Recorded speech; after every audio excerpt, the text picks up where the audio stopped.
Por que é tão difícil pedir ajuda? A verdade é que tu esconde até de você mesmo. Tá, tu carregas o mundo nas costas, mas quem que te ensinou que isso era bonito? E mais, por que você ainda acredita que precisa ser forte o tempo todo? A dificuldade em pedir ajuda não é só uma questão de orgulho ou timidez. É uma estrutura emocional inconsciente formada ao longo da sua vida. Freud chamaria isso de formações do ego, que se defende para manter a imagem de autossuficiência.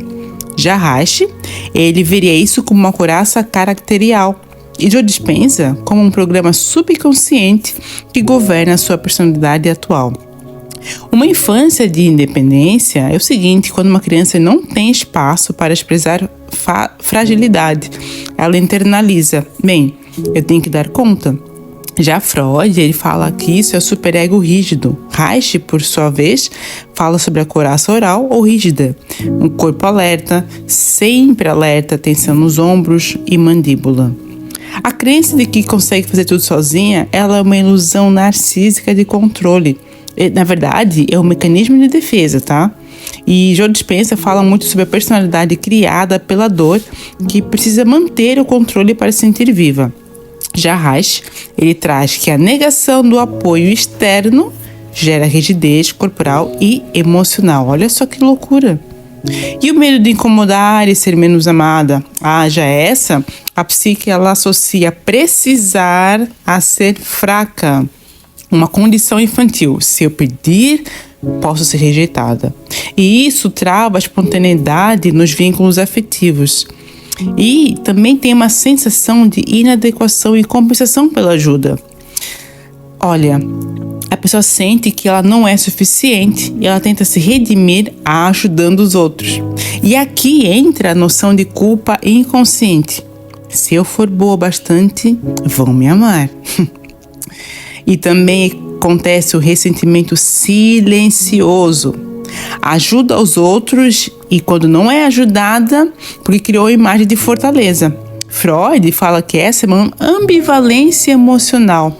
Já para Reich, é uma tensão crônica na musculatura que é criada tanto na peitoral quanto na lombar. Olha, a pessoa até consegue fazer sozinha, mas se sentiria melhor se fosse acompanhada.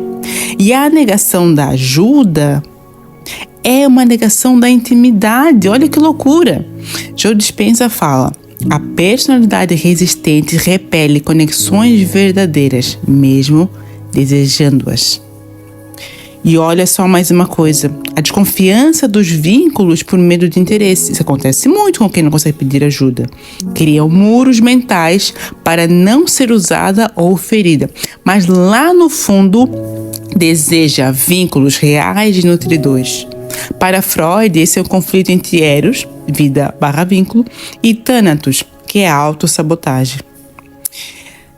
O mais incrível é que a descoberta da própria fragilidade como uma fonte de força. Porque o ato de pedir ajuda, ele é revolucionário. Ele é uma quebra da identidade antiga. Joe Dispenza fala muito sobre isso, que ela muda o campo eletromagnético ao permitir vulnerabilidade consciente. E Reich, ele traz o seguinte: o relaxamento da couraça permite fluxo emocional e a liberação energética. Conhecer pessoas melhores também é uma forma que você acaba recebendo ao se abrir. Ao deixar de ser o centro do controle, descobre talentos nos outros. E essa sua nova personalidade, ela se forma com base no apoio mútuo e na confiança. Olha, e é uma alegria em descobrir talento de fazer parcerias. Aquele eu solitário, ele vai ceder espaço ao eu em relação.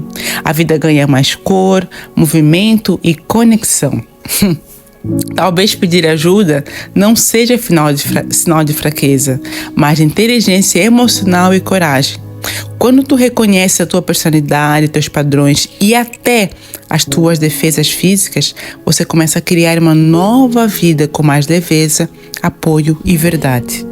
Você não nasceu para ser um muro, você nasceu para ser uma ponte. Agora eu quero que você faça o seguinte: observe sua linguagem corporal e emocional. Como você reage quando precisa de ajuda?